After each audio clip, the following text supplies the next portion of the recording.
Good morning, kids. Welcome to another week of Sunday school. So we're going to talk today about our Bible point that we can trust God. Every time you hear the words, we can trust God, you're going to point up and say, trust God. Okay, well, it's easy to trust God when things are good, but what about when life isn't so good? Like when people argue or don't want to be our friends. Even when things aren't going well, we can trust God. His love will never go away. So, our Bible memory buddy and verse, remember that Ray, this giant manta, it's a small picture here, you probably can't see it very well. That's our Bible memory buddy. And manta rays, let's see what you know about them, okay? Do they swim 15 miles per hour or 25 miles per hour? It's kind of a hard question, isn't it? Which do you think it is? Well, they swim 15 miles per hour. So, let's learn Ray's verse. The Bible is God's story of love. It's a true story. And every part of the Bible is there for a reason, showing us God's loving plan for us. Our Bible memory verse is from Psalm 33, verse 4. Let's say the verse together. For the word of the Lord holds true, and we can trust God. We can trust everything he does. Psalm 33, 4. So it's time to get into our story for today. Do you remember last week we learned about two boys named Jacob and Esau? They were twins, and Jacob did something kind of sneaky and stole Esau's birthright. So the trial has officially started. Standing in front of you, you're going to have to use your imagination, are Jacob and Esau. This story is found in the book of Genesis, the first book in the Bible. Esau is accusing Jacob of being a terrible brother, like the world's worst brother. You'll decide if that's true. Here's what you need to know. While they don't look a lot alike, Jacob and Esau are twins. Esau is outdoorsy. Take a bath once a month sort of guy. You can imagine him stroking his shaggy beard. He can't wait to get out of the courtroom to go hunt with his bow and catch fish with his bare hands and hike up and down mountains.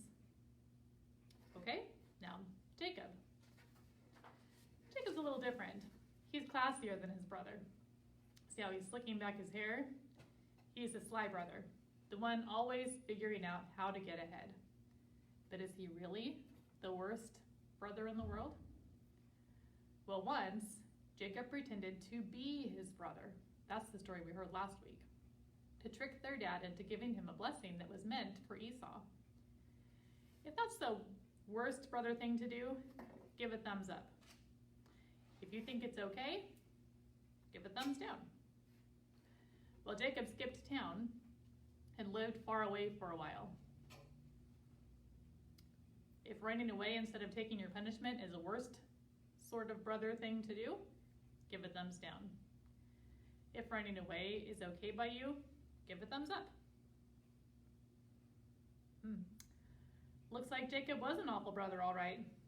Time to punish him. Except, wait, something's happening. Jacob is taking one step toward Esau. That's because after 20 years, Jacob is trusting God and moving back home. He's bringing his family and his herds of sheep with him. Let's read about it. This is from Genesis chapter 32, verses 3 through 5.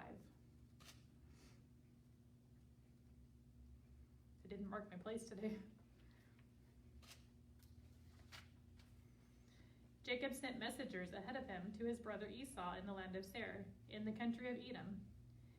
He instructed them, "This is what you are to say to my lord Esau. Your servant Jacob says, I have been staying with Laban and have remained there till now.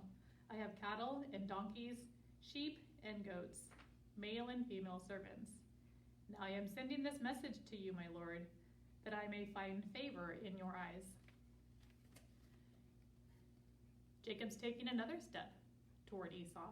He's feeling pretty nervous. A messenger told him Esau was coming toward him with 400 men. Jacob is so nervous he's shaking. He's so scared his teeth are chattering. But Jacob is trusting God no matter what. Let's read what he prayed. Then Jacob prayed, O God, my father Abraham, God of my father Isaac, Lord, you who said to me, go back to your country and your relatives, and I will make you prosper. I am unworthy of all the kindness and faithfulness you have shown your servant. I had only my staff when I crossed this Jordan, but you have shown your servant.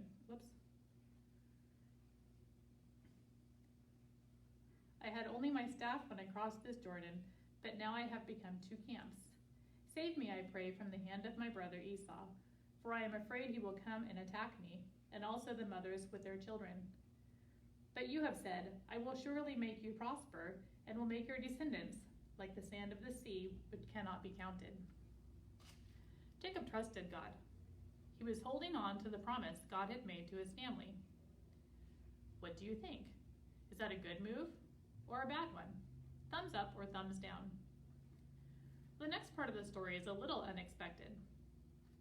Jacob was camped out by himself, trying to get some sleep before meeting up with his brother. Have you ever tried to go to sleep, but your stomach was too tied up in knots? Like your brain was wrestling with what to do? Give a thumbs up if that's happened to you. Well, the Bible says Jacob actually wrestled with a man sent from God. Perhaps it was God. Check this out. This is verses 24 through 28.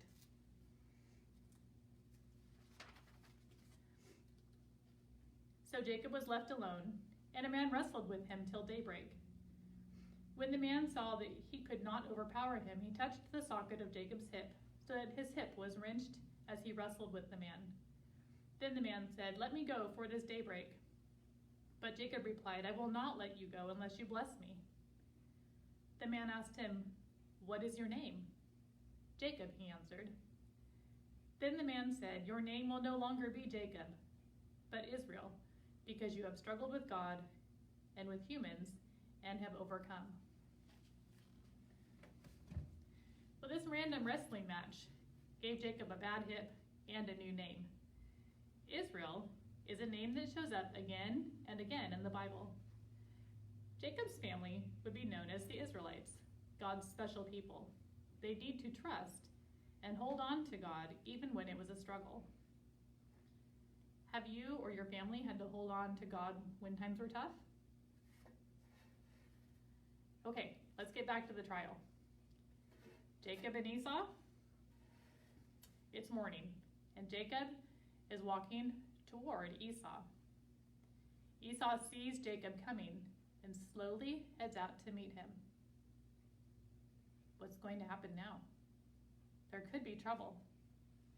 What if Esau won't forgive Jacob? Have you ever been afraid that someone wouldn't forgive you? What was that like? Was it scary? Did you have fear? Closer and closer they got to one another, step by step, inch by inch. Then they're about an arm's length apart, and Jacob bows to Esau. Jacob gives gifts to Esau. And Esau, the angry big brother, does something amazing. He makes peace with Jacob. Esau gives Jacob a big hug. Nobody saw that coming. And it means that even if Jacob was a horrible brother, God had a plan to make peace. Esau didn't tackle Jacob or hurt him. He hugged him instead. Looks like there's no need for our jury to judge Jacob, so court dismissed. Now, let's think about this for a second. I have a balloon and a sharp pin. What do you expect to happen when these two things meet? If this pin meets this balloon, we pretty much know what's going to happen, don't we? But let's add one more step. I'm going to use a piece of tape and place that on the balloon.